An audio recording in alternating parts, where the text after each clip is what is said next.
오늘 우리에게 주시는 말씀은 다니엘 9장 1절에서부터 2절까지 말씀입니다.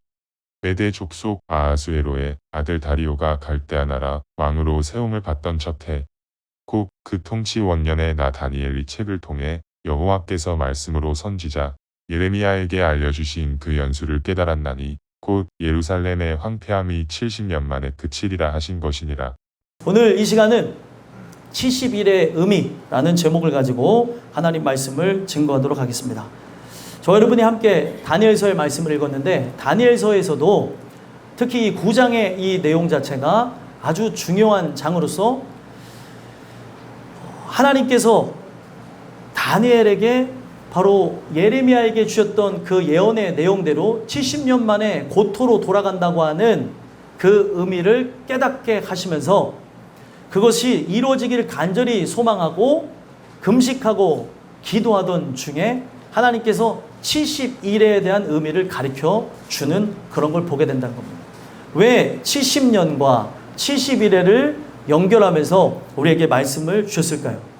이 내용 자체는 그냥 단순히 그때 당시에 그들이 때가 되어져서 하나님이 역사하셔 그 언약하신 내용을 70년 만에 지키겠다고 하는 그런 단순한 의미가 아니라 우리의 모든 사람의 그 인생을 담아가면서 하나님께서 우리 모두가 인생에 대한 연한의 비밀을 알고 그리고 인류에 대한 종말에 관한 의미를 우리가 생각하면서 성경적으로 우리에게 왜 이런 메시지를 주는가 깨닫게 되어진다면 우리가 연소하든 연로하든 내가 어떤 사람이든 하나님의 영광을 위해서 우리의 부르시는 날까지 최선을 다해서 살다가 주님의 은혜 가운데 나가게 된다는 겁니다.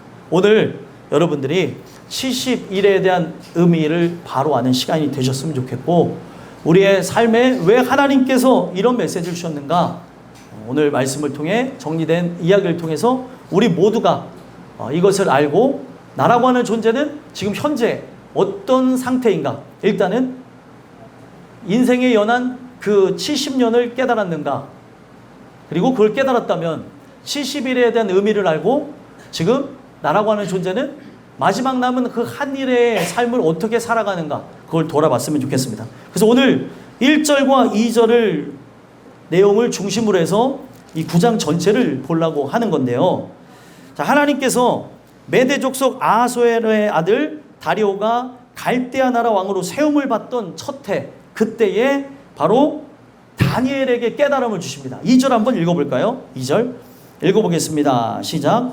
곧 그 통치 원년에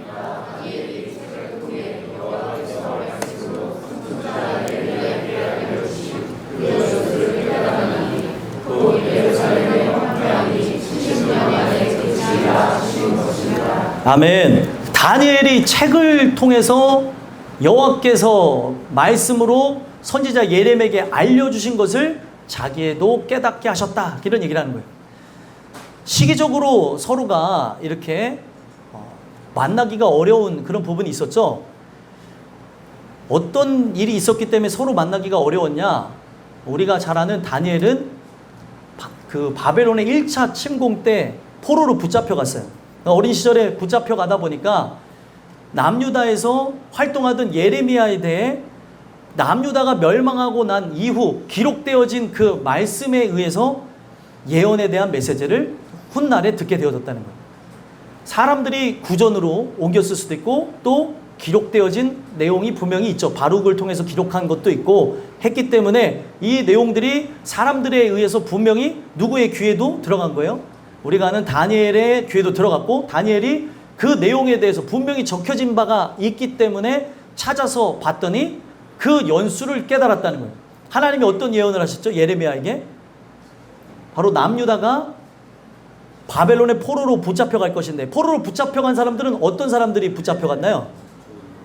회개한 사람, 내가 죄인이라고 하며 회개했던 사람들은 붙잡혀갔고 그러지 아니한 사람들은 나는 절대로 저 할례받지 않은 민족에게 굴하지 않겠다고 하고 싸우다가 어찌 보면은 눈이 떴으나 눈이 멀은 그 마지막 왕 시드기야 왕과 함께 멸망해 버렸어요. 그래서 하나님께서는 그가 실상은 소경과 같다는 걸 알려주기 위해서 마지막 왕 시드기야의 두 눈을 뽑아버리셨고, 그리고 아주 비참하게 최후를 맞이하게 됩니다. 그가 하나님의 말씀을 보지 못하고 듣지 못하는 곳으로 결국에 많은 사람들이 죄악으로 나아가게 됐다는 거예요. 그것 때문에 시드기야가 두 눈이 뽑혀서 굴욕적으로 죽게 되어졌고, 그때에 하나님 말씀보다 자기의 민족성을 더 앞세웠던, 자기의 의로 충만했던 남유다의 많은 대다수의 사람들은 바벨론의 침공과 함께 멸망으로 나갔다는 거예요. 그러면 소수의 사람들, 거기 살아난 사람들이 있었을까요? 있었습니다. 그러면 어떻게 해야 돼요? 예레미야가 그때 소수의 사람들에게 어떻게 하라고 했냐? 항복하고 회개하라 그랬어요. 그랬더니 그들은 어떻게 해요? 애굽으로 피신해서 갑니다. 애굽에서 피신한 사람도 어떻게 됐을까요? 세상에서 사라져버립니다. 그러니까 대표적으로 애굽, 블레셋, 우리가 아는 바벨론, 이런 나라가 다 세상을 상징하는 나라인데, 결국에 하나님이 아닌 다른 나라를 의지하고 세상을 의지한 자들은 세상에서 하나님은 흩어버리시겠다고 얘기하는 거예요. 그래서 결국에 지금 다니엘은 그때 당시에 늘 하나님을 사랑하고 은혜로 살아갔던 자로서 그렇게 침공과 함께 포로로 붙잡혀갔던 사람들이 있어요. 엘리트들과 그리고 소년들, 그리고 뛰어난 사람들, 고관들을 그렇게 붙잡아갔어요. 근데 그 붙잡아간 사람들에 대해서 남유다 사람들이 뭐라고 얘기했냐면, 저들이 얼마나 죄가 크면 붙잡아갔을까? 하나님이 그들을 사랑해서 신할 땅으로 좋은 열매이기에 그들을 옮기신 건데, 그런 소리를 하다가 그들은 역사 속에서 사라졌다는 거예요. 그러니까 결국에 시간이 지나서 이 예레미야에 대한 예언을 알게 되어졌다는 거죠, 다니엘이. 그래서 이 다니엘이 70년 만에 돌아온다고 하는 이 비밀을 알게 되어지면서 뭐라고 얘기합니까? 곧 예루살렘의 황폐함이 70년 만에 그치리라. 그러면은 이 이야기는 역사적으로 표면적인 의미가 있고 이면적인 의미가 있는데, 표면적인 의미에서는 그들이 70년 만에 고토로 돌아가는 이야기를 하고 있는 거고, 이면적인 의미는 뭐가 있냐? 우리가 이 땅에 살아가게 되어지는데 원하든 원치 않던 우리는 원죄를 갖고 태어납니다. 오리지널 신이라고, 우리가 원죄를 갖고 태어나서 사실은 하나님이 여러분들을 향해서 예정하심이 없으면 그 원죄 아래 모든 사람이 죄를 범하였음에 하나님의 영광에 이르지 못하고 그들의 그 타락과 그 황폐함으로 인해서 멸망으로 나갈 수밖에 없다는 거예요. 근데 그렇게 멸망으로 나갈 존재들 중에서 하나님께서는 어떻게 하세요? 구원하시기로 작정한 자들이 있는 거예요. 예정한 자들, 구원하기로 작정한 그 예정한 자들을 하나님께서 부르시는 거죠. 그래서 이 예루살렘이라고 하는 그 의미는 성전의 의미를 갖고도 있지만, 또 성전이 되어질 여러분들에 대한 의미도 담으면서 우리는 분명히 이 땅에 어떤 상태로 살아가는 거예요? 마치 그들이 하나님께서 좋은 열매로 구별하여서 바벨론의 포로로 붙잡혀가서 70년 만에 돌아오게 했던 것처럼, 우리가 이 땅 가운데서 분명 세상 아래 살아가는 것 같고 바벨론의 포로와 같이 세상 아래에 있는 것 같지만, 하나님이 구원하시기로 작정하고 예정한 자들은 하나님의 때가 이르게 되면 70년 만에 어떻게 한다고요? 고토로 돌아가게 될 거라는 거예요. 근데 이 70년의 그 의미가 성경에 보게 되니까 시편 90편에 보니 인생이 짧으면 70이요, 그리고 강건하면 80이라고 하는 이 말씀을 통해 우리가 이 땅에 살아가는 그 나날 동안 우리가 진짜 육신은 후패해져가고, 그리고 우리는 사실은 멸망으로 나아가야 될 존재지만 예수 그리스도의 십자가의 그 대속의 사건 때문에 그를 믿는 자마다 어떻게 되는 거예요? 멸망하지 않고 영생을 얻게 되는 역사가 있는 거예요. 그래서 표면적으로는 이스라엘 백성이 70년 만에 고토로 돌아갔듯이, 이면적인 의미에서는 우리의 인생의 연한 70이요 80이 되어지는 우리의 삶이 끝나게 되어지는 그때에 우리는 본향으로 돌아간다는 의미가 있는 거예요. 오늘 이 메시지를 통해서 여러분들과 제가 본향으로 나아가야 될 존재라는 것을 꼭 기억했으면 좋겠고, 저희 교회 80대 분들이 있는데 80대 분들이 엄청 건강해요. 그렇죠? 아니신 분들은 나이를 잊어버리셨나? 아무튼 건강하지 않아요? 70대 분들도 건강하고, 또 하나님께서 또 이 인생의 연한 골든타임을 멋있게 쓰시려고 또 병원 가서 리모델링 하시고 오신 분들이 있어요. 리모델링. 그래서 리모델링 이렇게 두 분 하고 오셨는데, 또 장로님도 또 리모델링 하고 오셨는데, 또 여기 김정 장로님도 뼈에 구멍이 나셨어요. 뼈에 구멍이 났는데 성지순례 가신대요. 야, 이제 뭐 하나님이 그 다리를 붙잡고 움직여 주시겠죠. 뭐. 그래서 예, 이런 얘기를 할 때마다 정 목사님 얼굴이 어두워지실 것 같아서 걱정이 되는데, 어두워지지 않으셔도 될 거라고 생각을 하고 하나님께서 책임져 주시고 도와주실 것이라 믿습니다. 아니, 그러니까 결국에는 우리가 이 70년 만에 황폐함이 그쳐지고 육신의 이 모든 장막은 우리가 벗어버리고 이제 새 장막으로 하나님이 예배해 놓으신 영원한 도성, 그 시온성으로 나가게 되는 겁니다. 그래서 이 70년의 의미는 단순한 그런 그들이 언약의 때가 이뤄서 표면적으로 돌아간 의미가 아니라 이면적인 의미가 더 중요하다는 걸 가르쳐주면서 그가 그 이면적인 의미를 깨달았기 때문에 바로 그들이 성전 중심으로 본향으로 나아가야 된다고 하는 그 마음을 갖고 기도하다가 하나님께서 70일에 관한 의미까지 깨닫게 하셨다는 거예요. 근데 그들이 제일 중요한 건 뭐예요? 하나님의 그 뜻을 거스리고 죄악대로 산 것에 대한 그 부분을 그가 회개하면서 하나님은 언약을 반드시 이룰 뿐이지만 자기가 그 민족의 대표성을 띠고 이들이 이런 죄가를 범했다고 하며 그들이 대표적으로 어떤 죄를 범했는가, 바로 3절에서부터 15절까지 세 가지 죄를 나열하고 하나님 앞에 기도하다가 하나님 앞에 간구하다가 70일에 관한 메시지를 받은 거예요.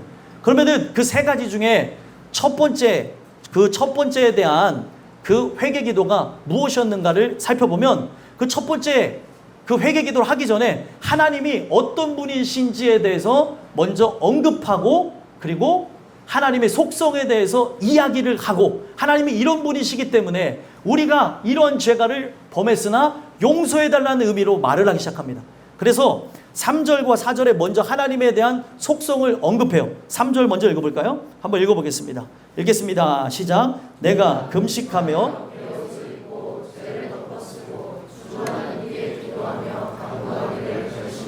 아멘. 자, 보세요. 하나님이 응답을 주셨죠. 깨닫게 하면서 70년 만에 돌아갈 거라는 응답을 받고 뭐를 해요? 금식을 했어요.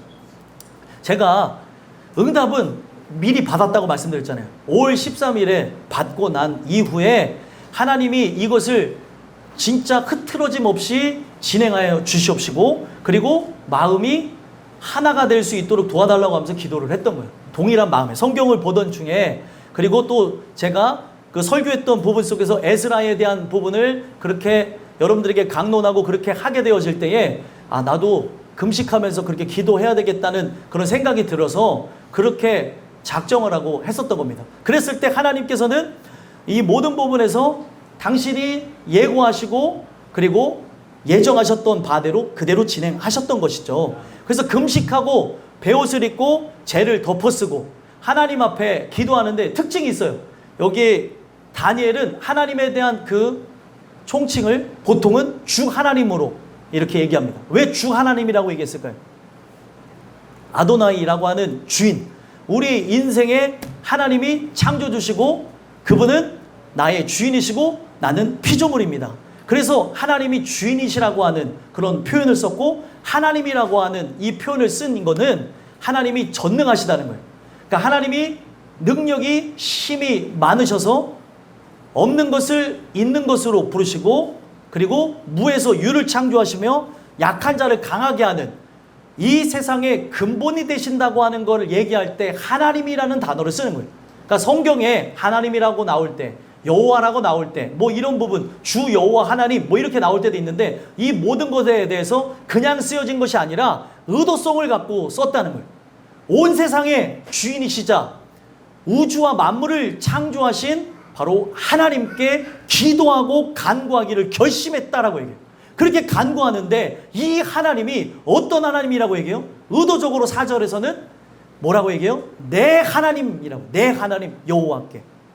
자, 내 하나님. 누구 하나님이요? 나의 하나님이라고 고백하면서 여호와라고 하는 말도 끄집어 왔어요. 그 많은 칭호 중에 여호와라고 하는 칭호를 한 것도 뭐예요? 그가 이 땅에 계신 것을 말씀하시고 이루는 걸 통해서 보여준다.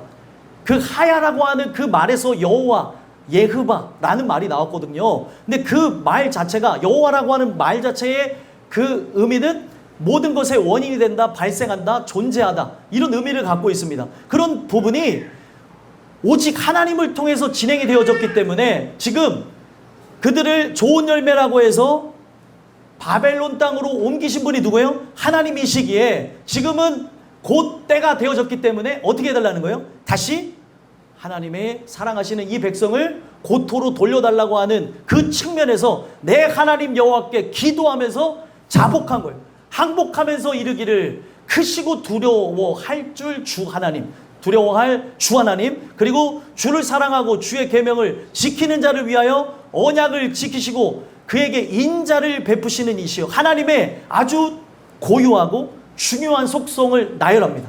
그 속성을 나열하면서 하나님 앞에 죄 많고 그리고 흠 많고 그리고 우리는 죄악, 투성이고 멸망으로 나갈 수 없는 우리에게 인자를 베푸시는 유일한 분이라는 걸 표현하는 거예요.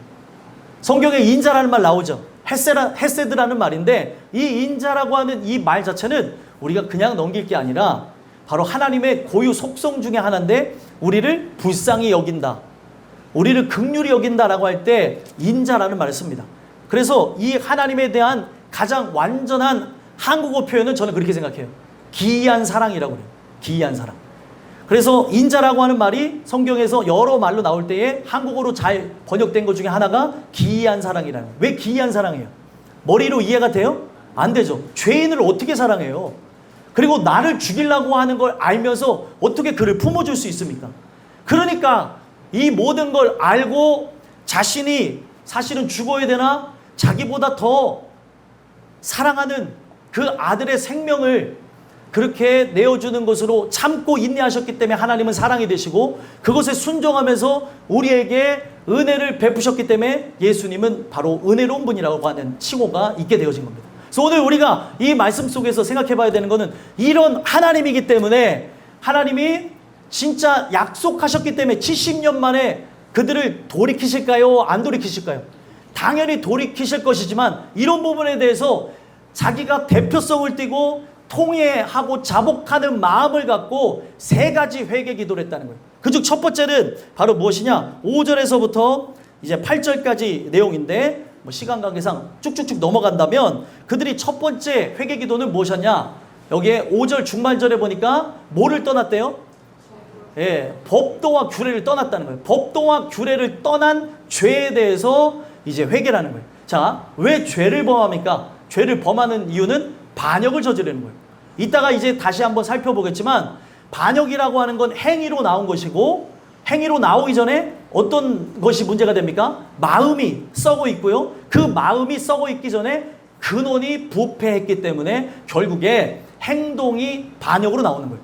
순종해야 되는 거 알면서 이거는 선택적 순종을 한다? 그건 순종이 아니에요. 순종은 여러분들 다 하는 거예요? 다 하는 게 아니에요. 우리가 하나님 말씀을 믿는데 골라서 믿어요? 다 믿어요? 다 믿어야 되죠. 근데 내가 믿을 수 있는 게 아니에요. 그가 선물로 준 것이 확실하다면 그 선물로 주신 그 믿음은 골라서 믿는 게 아니라 믿을 수 없는 것까지 내가 이 부분에 이해가 되지 않는 영역까지 믿는 걸 믿음이라고 하는 거예요. 근데 사람들은 자기가 할 수 있는 부분에서 어느 정도 하면 자기가 믿음이 있다고 생각하니까 문제가 되는 거예요. 오늘날 나라고 하는 존재는 인본적인 믿음과 신본적인 믿음, 하나님이 선물로 주신 믿음은 근본이 다릅니다. 그래서 어떤 부분을 선택적 순종해야 하는 것이 아니라 우리는 그의 믿음을 선물로 받았기 때문에 순종할 수밖에 없다는 것, 그걸 기억했으면 좋겠습니다. 근데 그들이 주의 법도와 규례를 떠났어요. 주의 법도는 바로 하나님이 주신 명령이에요. 믿지 말라고 해서 하나님께서 고유의 명령을 줬어요. 고유의 명령의 핵심은 무엇입니까? 십계명을 쫙 축약을 해요. 율법을 먼저 축약해요. 율법이 613개인데 축약하면 10계명이 되고 10계명을 축약하면 2계명이죠. 그럼 뭐예요? 하나님 사랑과 이웃 사랑을 해야 되는데 그들이 그 계명을 지키지 않은 거예요. 이 명령을 지키지 않았기 때문에 바로 하나님을 늘 찾고 하나님을 경외하며 그렇게 공의가 실현되어질 때 그 공의는 찾는 자에게 복이 실현되고 찾지 않는 자에게 뭐가 진행된다고 그랬어요? 저주가 실현되어지는데 바로 이 명령을 그들이 거부하고 했기 때문에 결국에 7절에 보게 되면 공의는 주께 돌아간다는 말이 나옵니다. 그 공의가 실현되어서 그들은 저주를 받는다고 하는 걸 얘기하는 거고, 또 한 가지 규례를 떠났다고 하는 것은 하나님의 그들의 인생 속에 선언하신 것이 있어요. 바로 하나님 주시는 은혜 아래 살아가고 십자가를 떠나지 말라고 하는 구속의 의미를 구약이지만 이미 주셨어요. 그래서 그들은 항상 성전 중심으로 성소에 들어갈 때에 하나님이 주신 그 의미가 무엇인지를 기억하고 살아가야 되는데, 그들의 그 성전을 그들은 어떻게 만들었나요? 신전으로 바꿔버린 거예요.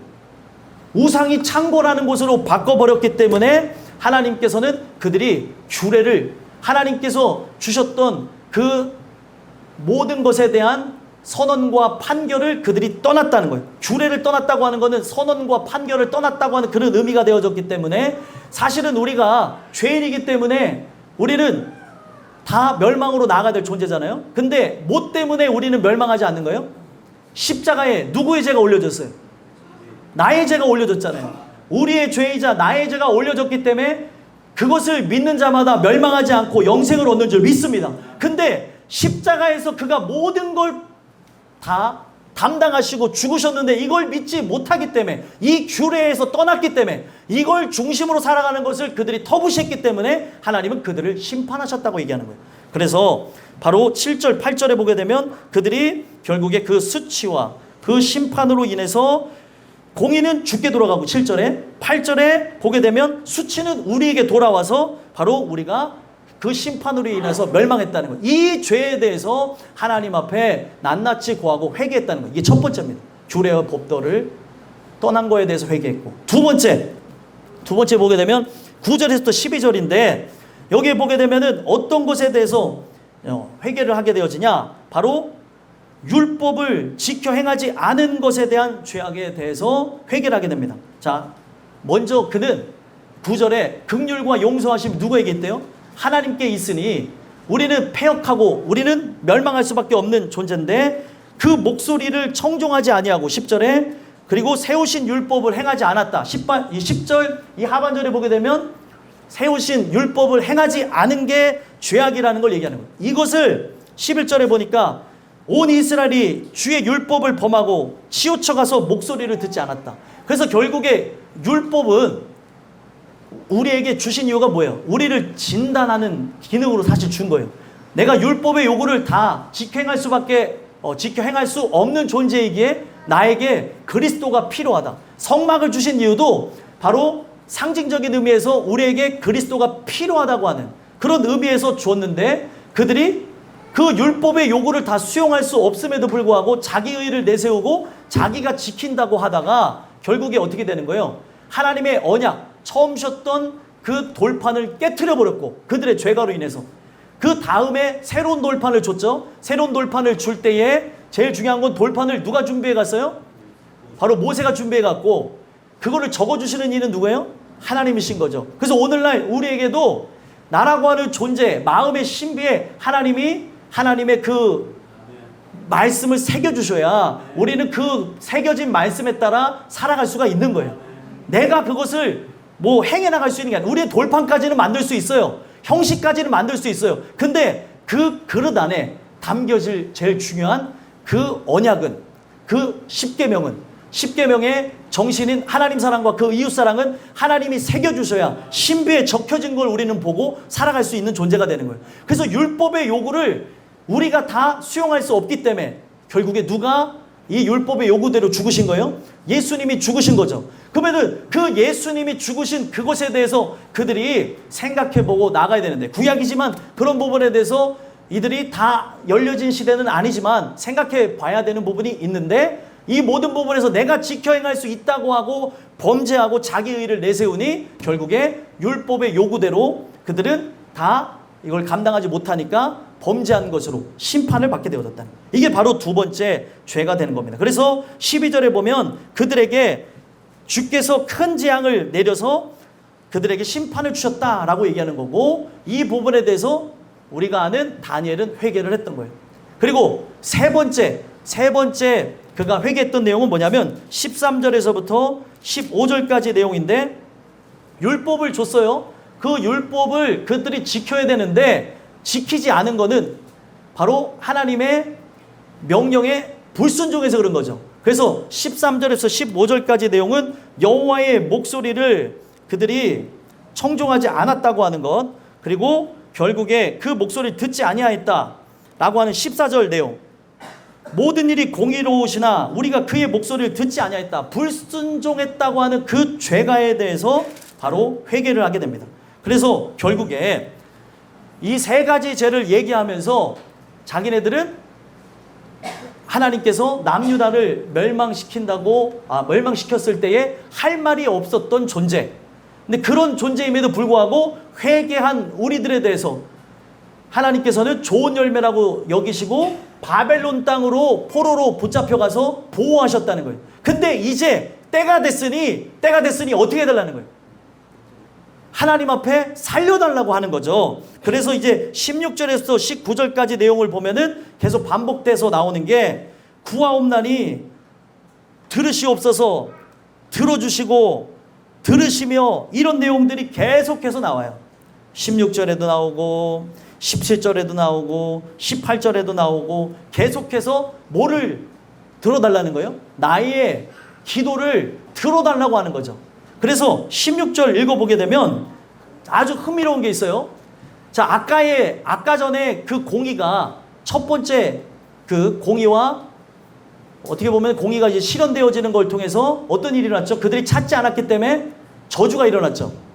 그러니까 그들이 법도와 규례를 떠난 것으로 인해서 공의가 실현되어져서 그들이 심판을 받았던 거잖아요.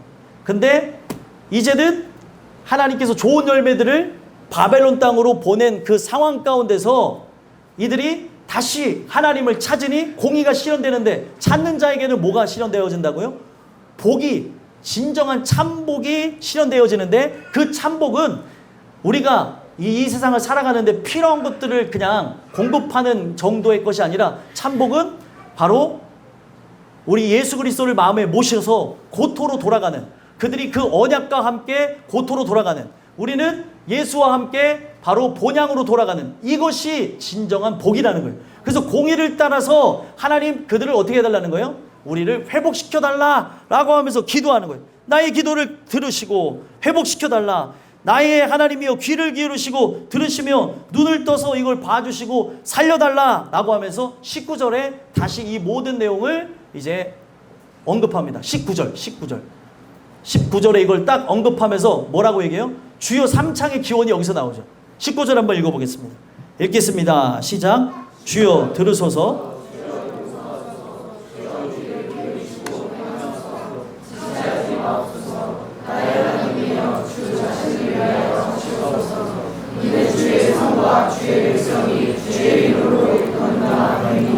아멘. 자, 우리가 주요 3창 한다고 할 때 누가 그러더라고요. 주요 3창은 누가 했기 때문에 이렇게 소리 이렇게 빽빽 지르냐고. 예, 다니엘이 했고요. 이 다니엘이 했던 걸 기원으로 해서 결국 교회에서도 그렇게 하게 되어졌던 겁니다. 근데 주여 주여 주여 이렇게 3번만 외치는데, 첫 번째 주여는 하나님 앞에 들어달라는 거예요. 나의 그 간구하는 기도 소리를 들어달라는 거고, 두 번째 주여는 뭐예요? 용서해달라는 의미가 있는 거고, 세 번째 주여는 바로 귀를 기울이시고 행해달라는 거예요. 행해달라는 거예요. 뭘 행해달라는 거예요?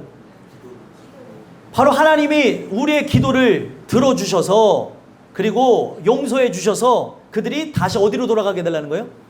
예루살렘으로, 이스라엘로 돌아가게 해달라는 거예요. 하나님은 약속하셨으니까 하나님은 지키세요? 안 지키세요? 당연히 지키시는 하나님인 걸 알지만, 그 하나님께서 이것을 간절히 이루어졌으면 하는 바람을 갖고 기도한다는 거예요. 여러분들 기도할 때 기도가 이루어질 거를 믿고 기도합니까? 안 이루어질 걸 믿고 기도합니까? 똑같은 내용이요. 다 이루어질 걸 믿고 기도하잖아요. 근데 어떤 사람은 기도하는데 그러더라고요. 가끔가다 왜 하는지 모르겠어. 그 무슨 말이에요? 했더니, 내가 이제 기도를 하는데 기도가 이루어질지 모르겠어. 아니, 근데 성경에 나온 대로 우리가 믿어보면 뭐라고 해요? 우리가 어떤 것을 하나님 앞에 놓고 기도하든지 간에 하나님께서 다 이루어주실 걸 믿고 기도하라 그러죠. 아멘이십니까? 아니, 그렇게 하는 게 당연한 건데, 그러니까 지금 하나님은 당연히 하실 것인데도 불구하고 인간의 마음은 조바심도 나기도 하고, 어떨 때는 기뻤다가 어떨 때는 슬펐다가, 아무리 상황을 둘러봐도 맨날 포로 생활을 살아가고 있는데 이런 일이 있을까 저런 일이 있을까, 별로 별일들이 다 일어나거든요. 저는요, 하나님께서 그 성경 속에서 주셨던 그런 부분, 또 성경을 붙잡고 기도하던 중에 하나님께서 때가 되면은 우리 교회가 통합하게 될 것이고 또 귀한 일을 감당할 거라는 그 마음을 줬을 때 제일 먼저 제 아내에게 벌써 수년 전에 얘기를 했던 내용이 실현되어진 거예요. 그랬을 때 어떻게 보면 제가 여러분들한테도 시안을 얘기했던 거는 이 부분은 하나님이 나에게 응답 줬으니까 확신이 있을 거 아니에요. 그러니까 7월 달에 발표한다고 그랬고 그 전에 다 응답을 받았고 기도했던 내용들이 있는 거예요. 그래서 오늘날 우리가 이런 모든 부분 속에서 하나님이 마음에 소원을 주시는 분도 누구예요? 하나님이죠. 소원을 두고 행하신다. 그 하나님 앞에 기도해야 될 생각도 하나님이 주게 하셔서 그렇게 간구하는 걸 통해서 지금 하나님이 주셨던 그 언약대로 70년 만에 돌아가게 없어서 간절하게 기도하다가 응답을 받게 되는 거예요. 나의 하나님이여 주 자신을 위하여 하시옵소서. 우리를 위해서 하는 게 아니에요. 하나님은 그 하나님의 이름 고유 속성대로 이뤄달라는 거죠. 그래서 3절 4절 내용을 다시금 언급하면서 나의 하나님이여 주 자신을 위해서 하시옵소서. 이는 주의 성과 주의 백성이 주의 일컬음으로 되어졌습니다. 주의 이름으로 일컫는 바 됨이니라. 우리는 주님의 백성이잖아요. 주님의 백성이면 그가 책임져 주셔서 그렇게 하겠다는 거죠. 우리는 이 땅을 살아가면서 어찌 보면은 이 바벨론과 같은 이 세상 가운데 눌릴 때도 있고 위축이 되어질 때도 있고 또 여러 가지 그런 겁박과 고통이 찾아올 때가 있습니다. 그럼에도 불구하고 오늘날 이 언약이 기대가 되고 은혜가 되는 건 뭐예요? 때가 되면 내 인생의 연한이 끝나게 되어질 때 하나님은 그들을 고토로 돌렸던 것처럼 우리를 본향으로 나가게 하실 거라는 거예요. 그래서 오늘날 우리는 그렇게 지금 내 삶은 어떻게 보면 후패절은 것 같고 육신의 삶은 이 예루살렘과 같이 황폐절은 것 같은 내 인생의 연한을 보면서 답답하게 느끼는 사람, 그리고 상황을 보면서 어그러진다고 하면서 고통받아하는 사람, 이렇게 저렇게 절망할 수도 있지만 절망할 수가 없는 게 지금 이 인생의 연한이 되어지게 되면 그 기한이 결국에 때가 되어서 이루어지게 되면 어떻게 되는 거예요? 그들이 고토로 돌아갔듯이 우리가 나아가야 될 천국이 열려질 거라는 거예요.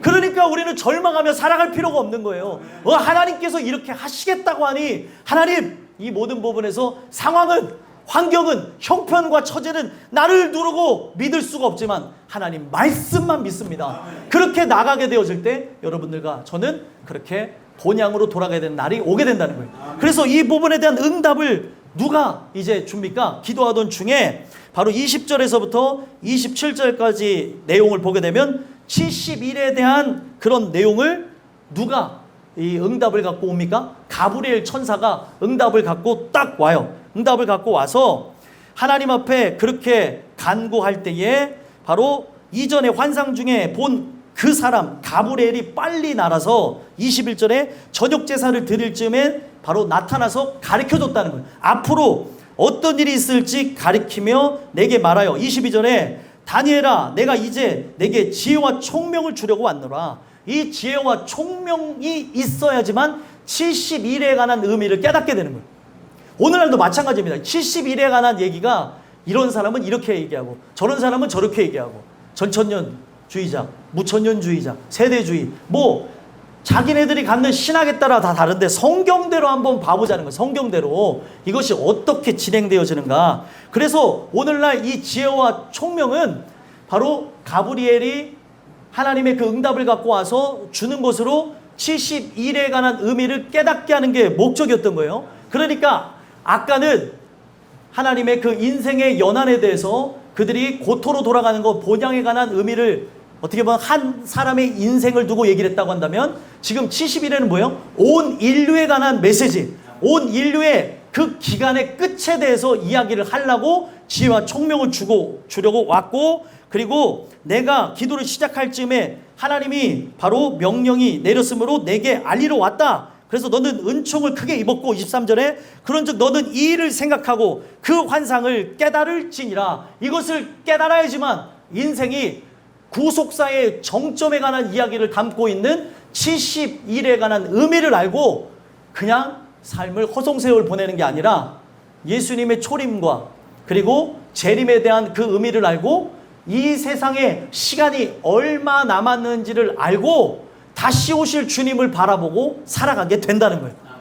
그러니까 여러분들과 저는 본향을 향해 나아가는 존재예요. 나의 육신의 그 삶이 하나님이 부르시는 그날에 끝나게 되어질 때 바로 우리 본향으로 나가겠죠. 본향으로 나아가야 될 존재를 깨달으면서 온 인류가 종말을 맞이하며 결국에 오른편에 둔 양과 같은 자들은 하나님께서 구원하시지만 그 왼편에 둔 염소와 같은 자들은 바로 하나님이 심판을 준다고 하는 마태복음의 말씀과 같이 우리는 이 부분에 대한 의미를 알고 우리는 인생의 끝날을 향해서 살아가야 된다는 거예요. 그래서 이 부분을 이제 24절에서 27절 조금만 더 자세하게 하고 마치려고 하는데 하나님께서 이것을 정했다라고 하는 걸 가르쳐주면서 시작합니다. 24절 먼저 읽어보겠습니다. 24절 읽어보겠습니다. 시작.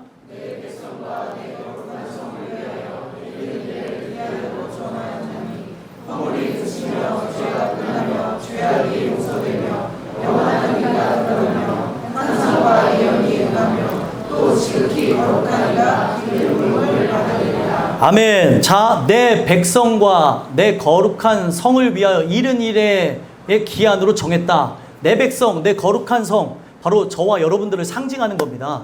그래서 그들을 위해서, 구원받을 우리를 위해서 이 세상의 시간을 이른 이래로 하나님은 정하셨대요. 기한으로 정하셨다. 그래갖고 이거를 쉽게 얘기하면 정했다고 하는 날은 끝이 있다고 하는 것으로 바로 끝이라고 하는 것을 딱 잘라가지고 이 부분을 이렇게 정해놨다는 거예요. 그래서 이게 이 부분이 여기 보면은 이른 이래를 기한으로 정했다고 하는 이것을 어떻게 계산을 해야 되는 거예요? 바로 한일해가 원래 보통 한일해가 성경에서 나올 때 7일이에요. 근데 여기서 나오는 한일해는 7년으로 계산합니다. 한일해를 7년으로 계산해서 이른 이래를 곱하면은 몇 년이에요? 490년이죠. 490년으로 이 온 세상의 시간을 정해 놓겠다는 거예요. 하나님께서. 그러니까 이 상징적인 의미를 잘 알아야 돼요. 상징입니다. 진짜 뭐 490년 지났는데 세상 안 끝났는데 이런 얘기 하시면 안 돼요.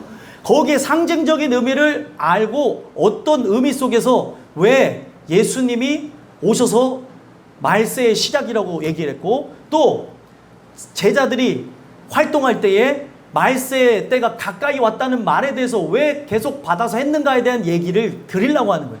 그래서 결국에 490년을 기한으로 정해놨다는 거예요. 온 세상의 끝을.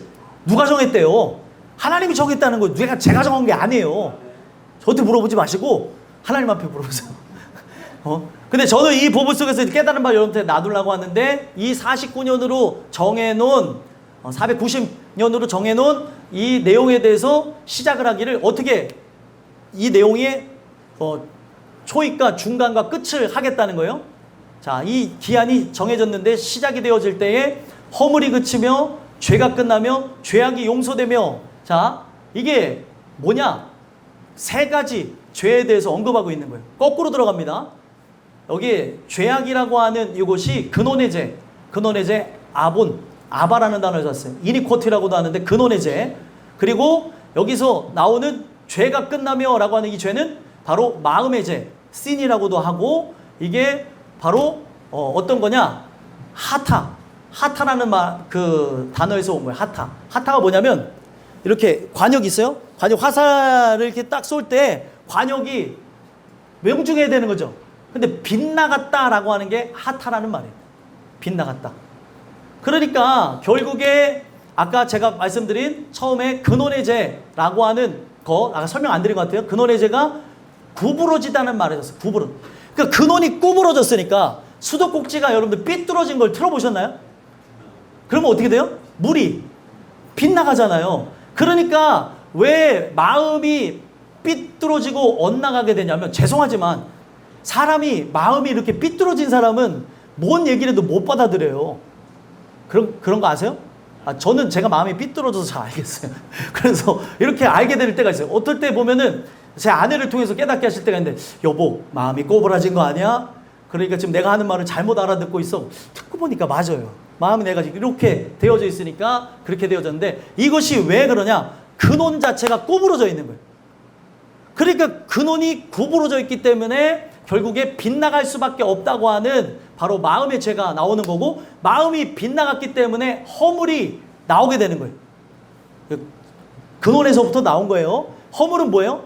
행위의 죄를 얘기합니다. 그래서 트랜스그레이션이라고 하며 패샤라는 말을 써요. 히브리어로. 그러니까 왜 하나님 앞에 반역을 저질러요? 여기서 허물은 반역을 저질렀다. 하나님 앞에 대항했다라는 말을 하는 거예요. 그러니까 그런 행위들이 나오는 게 교회가 이렇게 나간다고 할 때 반대로 가는 사람이 있다고 하면은 그거는 자기가 잘나서 그런 게 아니라 죄송하지만 반역의 마음이 커서 그런 거예요. 내가 잘났다든지 아니면 내가 이 모든 부분에서 뛰어나다고 생각하든지 아니면 내가 가는 길이 다르다고 생각해서 그런 건지 오늘날 우리 부분 속에서 돌아봐야 되는 부분이라는 거예요. 우리 모든 사람들은 예수가 머리시고 우리는 몸된 지체인 걸 고백했으면 좋겠습니다. 그래서 결국에 이 부분에서 허물이 그쳤다고 하는 건 허물은 뭐예요? 허물이라고 하는 거는 사람들이 허물 벗었다고 하는 그러니까 그가 가지고 있는 그 부분에서 행위가 있었는데 벗겨졌다고 하는 그 잘못된 행위, 더러운 행위가 벗겨졌다고 했을 때 허물을 벗었다라고 하는 것도 있잖아요. 근데 오늘날 이 부분 속에서 이 허물이라고 하는 이거는 하나님 앞에 반역했던 마음에 대해서 그치게 하는 그러니까 지금은 겉에서부터 허물 그리고 속으로부터 죄 그리고 근원으로부터 죄악이 결국에 바뀌어지는 게 근원의 죄를 용서해줬다는 거예요.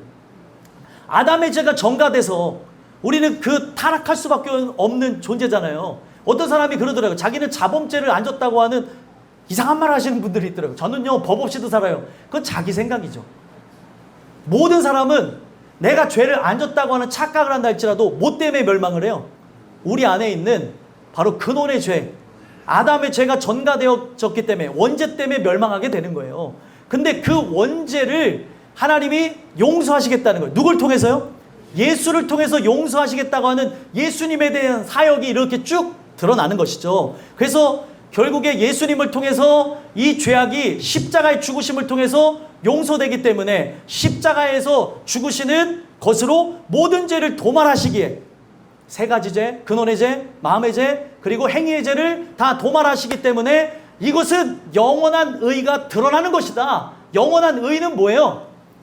복음에는 하나님의 의가 나타나서 믿음에서 믿음에 이르게 한다 그러죠. 하나님의 의는 뭐예요 그러면은? 이 세상에 보이죠. 하나님의 의는 예수라고 하는 존재를 십자가에 못 박았다는 거예요. 너희들 의로움이 뭔 줄 아냐? 의로움이라고 하는 건 내가 가장 사랑하고 내가 생명처럼 여기는 내 아들 예수를 십자가에 단 게 진짜 의다. 너네들이 하는 이런 인간의 의로는 바로 아버지께로 올 수가 없다. 그러니까 바리새인과 서기관보다 더 나은 의가 뭐예요? 하나님의 의. 예수님이 보이셨던 십자가의 그 공로를 그들은 붙잡고 나오라는 거예요. 그래서 그 의가 드러날 것이며 그리고 이 모든 것은 환상과 예언이 응하게 되는 것이다. 그래서 예수님이 뭐라고 얘기하셨어요?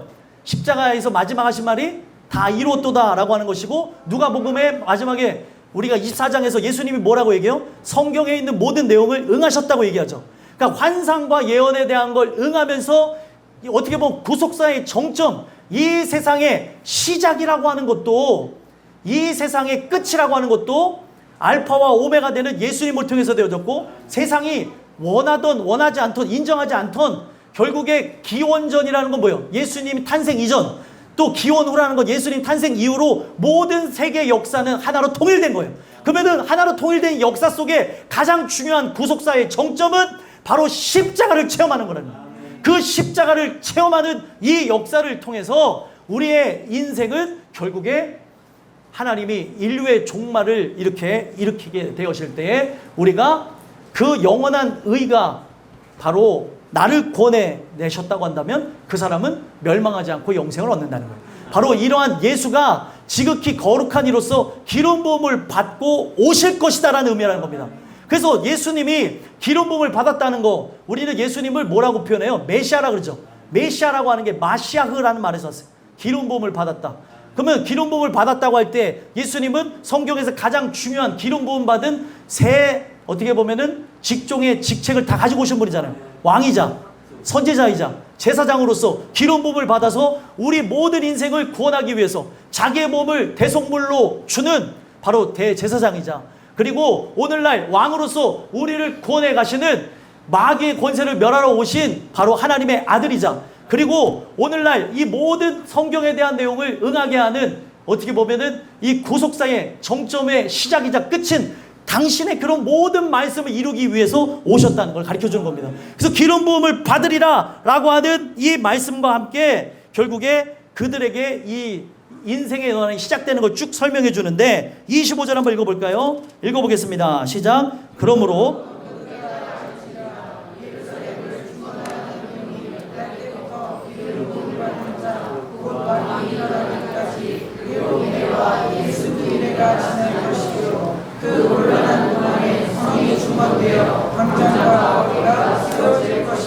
아멘. 너는 깨달아 알라고 얘기하는 거예요. 그럼 이거는 다니엘만 알아야 될 것이 아니라 다니엘에게 주셨던 이 말씀으로 지금 현시에 주는 메시지로 여러분들도 아셔야 되는 겁니다. 그래서 예루살렘을 중건하라고 하는 영이 날 때부터 이제 시작이 되는 거예요. 그래서 그때에 바로 7일에와 그리고 62일에가 진행되어지는데 기름 부음 받은 자 곧 왕이 일어나기까지라고 하는 것은 결국에 성경에 보게 되면 예루살렘을 중건하라고 하는 때가 어느 때예요? 성경에 보게 되면 아주 중요한 포로기한이 3개가 나와요. 1차 포로기한, 2차 포로기한, 3차 포로기한이 있는데 1차 포로기한은 고레스가, 2차와 3차는 바로 누구예요? 아닥사스다를 통해서 진행되어지는데 보통은 3차 포로기한 때 느헤미야에 의해서 성전이 중건된 것을 봤지만 성벽이 중건되는 얘기를 봤지만 이 성벽이 중건되어진다고 하는 그 시작은 2차 포로 기한 때서부터 진행이 됩니다. 그 2차 포로 기한 때서부터 이 내용을 바로 예수님의 사역을 마치시고 공생의 사역을 마치시고 우리를 위하여서 대속물로 내어주시고 십자가에 죽으시고 부활 승천한 그때까지 딱 하게 되어지면 바로 몇 년이냐? 바로 69일에 해갖고 483년이 되는 거예요.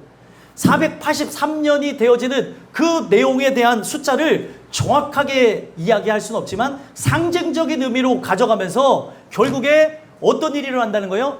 바로 이 483년 동안의 그 이야기 속에서 결국에 그들이 곤란한 순간도 있었지만 성이 중건될 것이고 광장과 거리가 세워질 거라고 하는 메시지와 함께 실제로 이것이 진행이 됐습니다. 그리고 결국에 어떻게 되어져요? 62일에 26절에 62일에 후에 기름 부음 받은 자가 끊어져 없어질 것이다. 그러니까 앞에 7일이 지나갔어요. 62일에 지나갔어요. 그러면 합치면 몇 일이에요? 69일이죠. 산수를 잘해야 돼요. 전 산수를 못해서 미리 해왔어요, 여러분들. 그러니까 이해를 해주시고 가끔가다 이게 엄청 헷갈려요. 그래갖고 아까 7일에 지나갔죠. 그리고 62일에 이제 지나가서 누가 돌아가셨대요? 기름 부음 받은 자가 끊어져 없어졌다고 얘기해요. 자, 기름 부음 받은 자가 누구예요? 예수님이죠. 그리고 끊어져 없어졌다고 하는 이것과 함께 예수님이 죽으시고 부활 승천했던 그런 의미를 얘기하는 거예요. 그래서 총 69일에가 지나갔으니까 바로 여기다가 7을 곱하게 되면은 어떻게 되는 거예요? 483년이 되어졌다는 거예요. 그래서 이들이 뭐 이것 때문에 학자들은 2차 포로기한 때다, 3차 포로기한 때다, 못 되다 하면서 막 싸우는데 이 모든 것을 아울러서 얘기할 수 있는 그런 상징적인 그런 의미 속에서 가져가게 되면 뭐 이 연수가 그렇게 중요한 것이 아니라 예수님의 공생의 사역 마지막까지라고 하는 걸 보여주고 있는 거예요. 근데 여기서 흥미로운 게 있어요. 세상이 볼 때 기름 부음 받은 자가 끊어져 없어졌어요. 왜 끊어져 없어졌죠? 예수님은 죽으셨어요. 부활한 거는 몇 사람이 본 거예요? 여러분들 몇 사람 봤어요? 예? 몇 사람 봤어요? 500만 봤잖아요. 500명 500명이죠, 그죠? 500명 보고 몇 명 남았어요? 예? 380명 저기 소 팔러 가고 결혼하러 가고 또 사업하러 가고 뭐하고 380명 도망갔어요. 120명만 남아서 기도하다가 성령 받고 그들이 어떻게 보면은 은혜에 의해서 그렇게 하나님의 그 복음 들고 뜨거웠던 그 모든 하나님의 성령의 불이 박해와 함께 어떻게 됐어요? 디아스포라 흩어지게 되면서 불이 어떻게 돼요? 탁탁 그 막 몽둥이로 치는 걸 통해서 불을 끄려고 탁탁 치면 어떻게 돼요?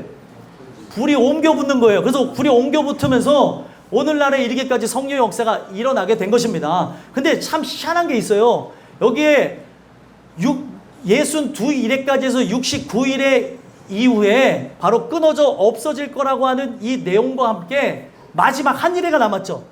그죠? 한 일회 7년만 남았는데 그 7년만 남은 상황에서 시간이 바로 시간 간격을 두고 정지가 된 거예요. 시간이 69일의 때에 멈춰버린 거죠. 세상의 시간은 그러니까 성경적인 의미로 볼 때 7년 남은 거예요. 7년 남았는데 지금 7년의 초입을 살아가는지 중입을 살아가는지 내가 말입을 살아가는지는 하나님과 예수님만 알고 예수님도 모르는 게 있어요. 그날과 그 시는 아버지만 아십니다. 그러니까 오늘날 이것에 대해서 제가 그냥 얘기하는 것이 아니라 분명 이런 내용 자체가 예수님 시대에도 그리고 제자들도 같은 부분에서 7년 남았다고 하는 생각이 있었기 때문에 어떻게 사역을 했어요? 지금 말세의 때가 가까이 왔다. 정신을 차리고 깨어 근신하여 기도하라. 그들이 볼 때 몇 년 남았어요? 7년 남았는데 7년의 끝자락인지 아니면 중간인지 초입인지 모르니까 그렇게 했는데 어떤 사람이 그랬어요. 아니 근데 그게 7년 남았다면서 벌써 2000년 지났는데 예수님 언제 오세요? 누가 그러더라고요. 언제 오실지는 예수님도 모르는 걸 왜 나한테 물어봐요? 예? 예수님도 모르는 걸 왜 저한테 물어보시냐고. 오늘날 이 부분 속에서 중요한 거는 이 시간이 언제 진행될지는 하나님과 예수님만 아시고 그날과 그 시에 대해 정확한 분초까지는 하나님만 아시는 거예요. 그러니까 제자들 입장에서는 어떻게 해요? 예수님이 이 땅에 오실 때부터 말세의 시작이고 그리고 예수님은 이제 부활 승천하셨다고 하는데 7년이 언제 이제 진행이 되는지는 아무도 알지 못하니까 제자들은 이 불타는 마음을 갖고 오늘이 뭐라고 하면 살았겠어요, 여러분들? 마지막이라고 하고 살아가는 거예요. 근데 여러분들은 왜 내일이 있을 것처럼 살아가냐는 거예요. 내일 없다니까요. 내일을 주셔야 있는 거죠.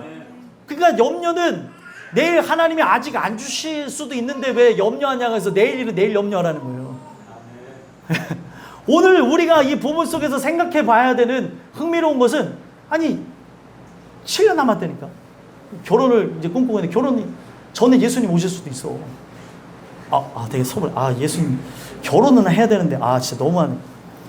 아니 오늘날 우리가 인생을 살아갈 때 이런 부분에 대해서 성경적 의미를 알게 되면 그렇구나라는 걸 알 수 있는데 그 시간이 이제 7년 남았다고 하니까 그들은 그 성령의 그 역사와 함께 어떻게 돼? 성령의 역사가 지금 어떻게 보면은 지구 어떻게 보면 한 바퀴를 좀 돌아서 다시 어디로 들어간다고들 생각하고 있어요. 이건 뭐 백투 제루살렘을 얘기하려는 게 아니라 저는 그런 걸 추구하는 그런 사람은 아닙니다. 근데 성령의 역사가 이렇게 시대적으로 상황적으로 옮겨가는 거를 부인할 수는 없는 것 같아요. 물론 그 안에 성령의 역사만 있는 것이 아니고 또 악한 그리고 잘못된 그런 영들의 역사가 있는 것 그리고 그 부분 속에서 아주 잘못된 내용들 어떻게 보면은 성령의 역사의 가장 큰 핵심은 기적이 아닌데 기적으로 그리고 이적으로만 얘기했던 아주 불편한 역사들에 대해서는 회개가 필요한 거죠. 성령의 역사의 정점은 뭐예요? 영혼 구원을 받는 거예요. 근데 영혼 구원의 역사가 있어야 되는 그곳에 사람들은 자꾸 다른 것이 성령의 역사라고 그렇게 하는 것이 있는 거죠. 사도행전은 성령행전이라고 하는데 성령행전의 핵심은 뭐냐면 그들이 영혼 구원을 받는 데 있었다는 거예요. 이적과 기사가 일어나고 방언받는 게 목적이 아니었다는 거죠. 성경을 제대로 보시면 방언을 받으래요? 아니면 예언을 받으래요? 예언을 받으래요. 그럼 방언을 왜 받으라고 했던 거예요? 성경을 보면 하나님의 살아계심을 믿기 위해서 방언을 받으라고 하는 게 가장 큰 핵심적인 거예요. 그러면은 너희들이 방언 받기보다 뭐를 하라고요? 특별히 예언을 하라고 하고 방언하려면 통변할 수 있어야 되고. 근데 사람들은 자꾸 그런 신비적인 거를 원하는데 하나님은 신비적인 분은 많으나 우리는 신비주의를 쫓아가서는 안 되고 이 성경이 말하고 하는 진짜 의미를 알게 되어질 때 오늘날 여러분들은 이 구속사의 마지막을 오늘 하루가 나에게 마지막이라고 생각하고 오늘도 복음을 증거하며 하나님의 영광을 위해 살아가는 거예요. 이러한 뜨거운 마음이 있으니까 튀르키예에서 우리 정명진 선교사님과 우리 사모님이 복음 증거하는 거 아니겠습니까? 베둘라면 베둘라면 어떻게 보면은 그 베들레헴에서 그렇게 라면 사역하면서 이슬람에게 전했던 그 복음의 어떻게 보면은 그 모티브를 가지고 복음을 어떻게든 그들에게 증거하겠다고 하는 그런 아름다운 사역 속에서 지금 진행이 되고 있는데 기도 많이 해주셨으면 좋겠습니다. 우리는 너무 편안하게 신앙생활 할 때가 있어요. 지금 오늘날 우리가 지금 어떤 삶을 살아가고 있는지 내가 이 마지막 남은 한 일에 7년을 어떻게 살아가고 있는지를 살펴봐야 되는 거예요. 그래서 결국에 기름 부음 받은 자가 끊어질 거라고 하는 그것, 없어질 거라고 하는 것, 이게 바로 세상적인 의미에서 예수님이 부활하신 걸 모르니까 그들은 그렇게 얘기했던 걸 얘기하는 거고, 장차 한 왕의 백성이 와서 성읍과 성소를 무너뜨린다고 하는 건 누굽니까? 로마. 예? 그 로마의 군대에 의해서 AD 70년경에 바로 예루살렘이 멸망했던 것, 그리고 완전히 멸망한 건 언제요? 이스라엘 완전히 멸망한 거는 AD 135년경에 멸망하게 되어지는데, 그런 모든 부분 속에서 예수님이 하셨던 말씀대로 그대로 진행이 되어지는데, 돌 하나도 어떻게 한다고요? 돌 위에 얹을 것이 없이 다 무너진다고 하는 이것을 뭐라고 표현해요? 성읍과 성소를 무너뜨리면 그의 마지막은 홍수에 휩쓸린 것 같을 것으로 다 쓸어버리겠다는 거예요. 그래서 끝까지 전쟁이 있으리니 황폐할 것이 작정되었느니라. 이제 한 일에 남은 상황에서 어떻게 할 것인가? 마지막 결론을 보게 되면 27절 읽어보겠습니다. 읽겠습니다. 시작. 그가 장차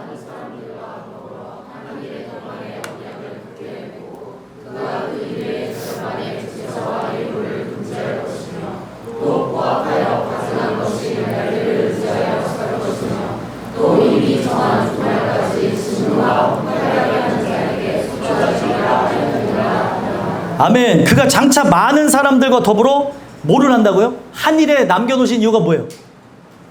많은 사람과 언약을 굳게 맺는 거예요. 그래서 여러분들 왜 하나님이 오신다고 하는 주의 약속이 더디냐고 하면서 많은 사람들이 질문했을 때 사도 베드로가 뭐라 그랬어요?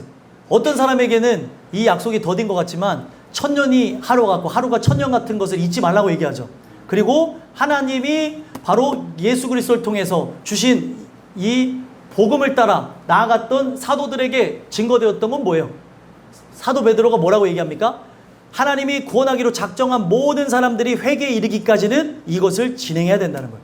그러니까 하나님께서 오늘날 이런 모든 부분에서 구원하고자 하는 그 구원자의 충만한 수가 찰 때까지, 바로 영적인 이스라엘의 회복이 이루어질 때까지, 영적인 이스라엘은 제가 말하는 거는 하나님의 충만한 숫자는 하나님만 알아요. 그래서 지금 어느 때에 언제 오시는지, 오신다 하더라도 우리는 할 말이 있어요, 없어요? 없습니다. 뭐 사람들 그런 얘기하죠. 모든 민족에게 복음이 증거된 후에야 끝이 오리니. 그래갖고 종족 전도하는 거 인정합니다. 근데 그 부분 속에서, 그 끝이라고 하는 이 모든 부분 속에서 한 가지 또 나가야 되는 게, 하나님이 그 이방인의 숫자가 채워지고 난 이후에 하나님이 영적인 이스라엘의 회복을 줄 것인데, 이것에 대한 하나님의 충만한 수는 하나님만 아시는 거예요. 그것이 되어졌다고, 충족되어졌다고 하면서 오시게 되면 결국에 어떻게 되는 겁니까? 오늘 오실 수 있는 거죠. 그래서 오늘날 이 모든 부분 속에서 생각해 봐야 되는 거는, 결국에 한 일에 7년 남았는데 이 7년 동안 하나님이 하려고 하는 주된 일이 무엇입니까? 모든 민족, 하나님이 구원하기로 작정한 민족과 언약을 굳게 맺는 게 목적이에요. 대환란으로 들어가서 막 이런 일이 있을까 저런 일이 있을까 하면서 그 요한계시록을 보고 두려워하는 게 목적이 아니라, 그 요한계시록을 잘 보게 되면, 이 다니엘서와 함께 곁들여 잘 보게 되면 하나님이 구속한 백성은 반드시 구원하십니다. 그리고 그들이 죽었다 할지라도 그들은 진 거예요, 이긴 거예요? 이겼다고 얘기를 하고 있어요. 근데 많은 사람들은 자꾸 거기에 요한계시록 13장에 꽂혀가지고 어떻게 보면은 그 표를 받지 않는 자마다 이런 일이 있을 거다 저런 일이 있을 거다 하면서 두려워하고 있는데, 그럴 필요가 없다는 겁니다. 그거 연구하시는 분들 존중해 드려요. 하지만 그것보다 더 중요한 게 뭐예요? 내가 바로 구속의 인침을 받았느냐. 바로 오늘날 예수 그리스도께서 바로 하나님의 의가 되셔서 십자가에 달리신 그것이 온 세상에 옳은 것으로 구원을 이루지 못하는 사람들에게는 미련한 것이고, 구원을 받는 이들에게는 하나님의 능력이 됨이니라. 이것을 너희들이 믿느냐? 이걸 봐야 되는 거죠. 나는 오늘도 인침을 받았는가? 인침을 받지 않았는가? 그걸 돌아다 볼 때 오늘의 인생의 연한도 의미가 있고, 또 70일에도 의미가 있는 것이 되는 겁니다. 그래서 결국에 이렇게 굳게 맺으면서 얘기하는 게 뭐예요? 그 일의 절반은 3년 6개월이에요. 요한계시록에 나옵니다. 3년 6개월 동안. 거기에 보면 42개월로 나오고 1260일인가요? 제가 숫자를 잘 못해서 아무튼 거기에 있는 그 내용 속에서 이렇게 보게 되어질 때, 그 3년 6개월에 관한 이 내용 속에서는 뭐가 있어요? 그들이 어떻게 보면 실권을 잡은 것 같고 제사와 예물을 금지하며 분명 환난을 주고 고통을 주는 일이 있습니다. 그러나 그걸 바라볼 게 아니라 이 남은 7년의 핵심은 뭐예요? 언약을 굳게 맺고 하나님이 바로 그들을 심판하시고 하나님이 택정한 영혼은 구원하는 게 목적이라는 겁니다. 그래서 결국에 마지막 때에 포악하여 가증한 것이 날개를 의지하여 설 것을 볼 수도 있어요. 진짜 적그리스도가 활동하는 그것을 볼 수도 있지만 우리 때 볼 수도 있고, 우리 때가 저는 마지막에 생각하는데 또 모르죠. 그거는 제가 얘기할 수 있는 건 아니고, 우리가 말세 지만을 살아간다고 모든 사람들이 한 입을 모아서 얘기하고 있잖아요. 그럴 때에 적그리스도가 출현한다 할지라도 그게 두려워할 것이 아니고, 그것이 우리의 관심사가 아니라 뭐라고 얘기해요? 또 이미 정한 종말까지 진노가 황폐하게 하는 자에게 쏟아지리라. 이 진노가 쏟아져서 하나님의 그 대접재앙, 인재앙, 이 진노가 쏟아져서 결국에 믿지 않는 자들이 죽게 되어지는 거고, 하나님이 구원한 자들은 끝까지 보호하신다는 게 핵심입니다. 그러니까 결국에 멸망의 선봉장이 되어진 사탄과 하수인 노릇하는 자들이 멸망할 거라는 걸 얘기하는 게 핵심인 것이지, 우리가 그날이 올 것이니까 두려워하라는 내용은 아니에요. 만약에 두려운 분이 있다면 그것은 내가 진짜 성령을 통해 구속의 인침을 받은 것이 확실한가를 살펴봐야 된다는 거예요. 오늘 이 말씀을 마치면서 생각해 보셨으면 좋겠어요. 70년에 대한 의미, 70일에 대한 의미를 통해 바로 여러분의 인생의 연한도 생각해 보시고, 그리고 인류에 대한 연한도 생각해 보시면서 나라고 하는 존재는 다시 오실 주님을 바라보고 살아가고 있는가. 말세 지마를 살아가는 성도로서 마라나타, 주 예수여 어서 오시옵소서 말할 수 있는 존재인가 생각해 보시고, 우리의 신앙이 진보해 나갈 수 있고 또 성숙하여서 정말 하나님이 기뻐하는 아름다운 신앙이 되기를, 긍휼을 구하는 여러분들의 삶을 통해 이루어지기를 간절히 소망합니다. 기도하겠습니다.